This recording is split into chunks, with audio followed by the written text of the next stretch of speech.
సాగునీటి పారుదల శాఖ మంత్రివర్యులు మిత్రులు ఉత్తమ్ కుమార్ రెడ్డి గారు, ఎక్సైజ్ అండ్ ప్రొహిబిషన్ శాఖ మంత్రివర్యులు మిత్రులు జూపల్లి కృష్ణారావు గారు,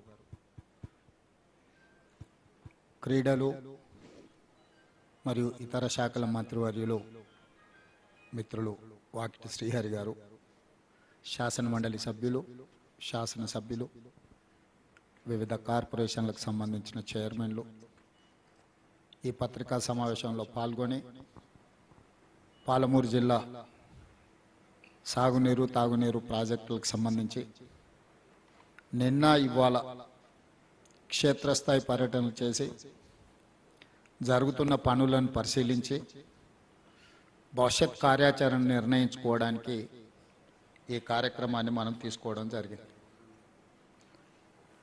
ప్రధానంగా మిత్రులారా, చాలామంది ఇక్కడ ఉన్న పాత్రికేయ మిత్రులు తెలంగాణ ఉద్యమంలో క్రియాశీలక పాత్ర పోషించిన వాళ్ళే ఇక్కడ ఉన్నారు. రెండవది, 2009లో కల్వకుంట్ల చంద్రశేఖరరావు గారు మహబూబ్ నగర్ పార్లమెంట్ అభ్యర్థిగా పోటీ చేసినప్పుడు తాను ఇక్కడి నుంచి ఎన్నికైతే ఈ ప్రాంత సమస్యల పట్ల సంపూర్ణమైన అవగాహన ఉంటుంది, తెలంగాణ రాష్ట్రం వచ్చిన తర్వాత అత్యధికంగా మహబూబ్ నగర్ జిల్లాకు సాయం అందుతుంది, సాగునీటి ప్రాజెక్టులు పూర్తి అవుతాయని ఆకాంక్షించారు. వారు మహబూబ్ నగర్ పార్లమెంట్ సభ్యుడిగా ఉన్నప్పుడే డాక్టర్ మన్మోహన్ సింగ్ గారు, శ్రీమతి సోనియా గాంధీ గారు తెలంగాణ రాష్ట్రాన్ని ఇవ్వడం జరిగింది. తెలంగాణ రాష్ట్రం వచ్చిన తర్వాత చంద్రశేఖరరావు గారు శాసనసభకు మన జిల్లా నుంచి పోటీ చేయలేదు.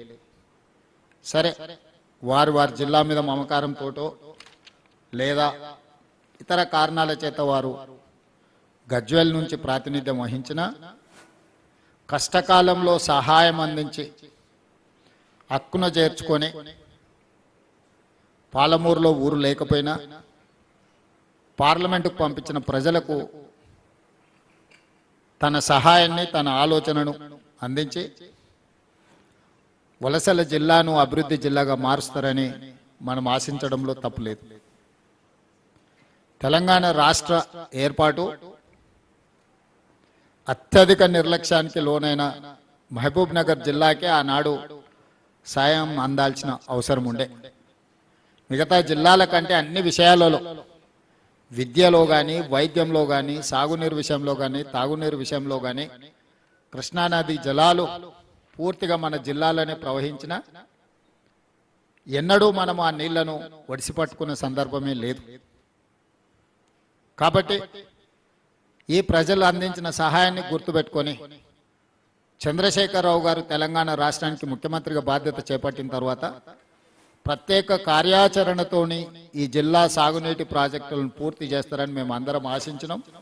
పదే డాక్టర్ చిన్నారెడ్డి గారి నుంచి మొదలు పెడితే మేము అందరం కూడా చాలా సందర్భాలలో, చట్టసభలలో కానీ బహిరంగంగా కానీ వారిని ప్రశ్నించడం జరిగింది. వారిలో మార్పు రాలేదు, కానీ అబద్ధపు ప్రచారాలతోని ఈ జిల్లాని మభ్యపెట్టే ప్రయత్నం చేశారు ఇక్కడ ప్రజలు.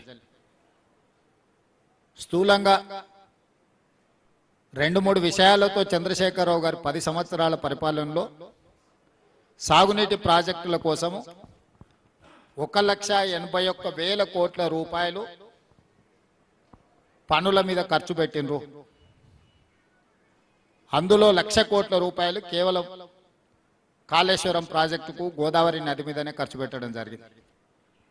మిగతా డబ్బులు కొన్ని ప్రాజెక్టుల కోసం పాలమూరులో ఖర్చు పెట్టినా, ముఖ్యంగా పాలమూరు రంగారెడ్డి ఎత్తిపోతల పథకం అనేది అత్యంత కీలకమైన పథకం.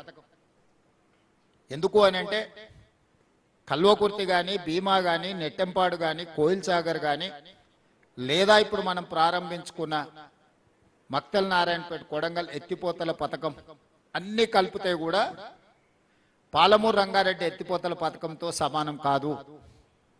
ఒక్క పాలమూరు రంగారెడ్డి ఎత్తిపోతల పథకమే 90 టీఎంసీల నీళ్లు. ఈరోజు ఈ జిల్లాలో జూరాల నుంచి మొదలు పెడితే జూరాల, భీమా, నెట్టంపాడు, కోయిల్ సాగరు, అదేవిధంగా కల్వకుర్తి మిగతా ప్రాజెక్టులన్నీ కట్టి పాలమూరు రంగారెడ్డిని పూర్తి చేస్తే ఈ జిల్లాకు దాదాపుగా 26 లక్షల ఎకరాల ఆయకట్టు ఇవ్వడానికి అవకాశం ఉండే. నిజంగానే 10 సంవత్సరాల సుదీర్ఘ కాలంలో ఈ ప్రాజెక్టులను పూర్తి చేసినట్టే ఈరోజు పాలమూరు జిల్లాలో నికరంగా 26 లక్షల ఎకరాలకు సాగునీరు అందుతుండే. సాగునీరుతో పాటు పరిశ్రమల గురించి నేను చెప్పవలసిన అవసరం లేదు. 10 సంవత్సరాలలో ఒక్క పాలమూరు రంగారెడ్డి ఎత్తిపోతలకే 27,000 కోట్ల రూపాయలు ఆనాటి ప్రభుత్వం కల్వకుంట్ల చంద్రశేఖరరావు గారు ఖర్చు పెట్టారు. మీరు అడగొచ్చు 27,000 కోట్ల రూపాయలు పెద్ద ఎత్తున ఖర్చు పెట్టిండు కదా, మంచి పనే చేసిండు. ఆ ఖర్చు పెట్టింది పంపులు లిఫ్టులు.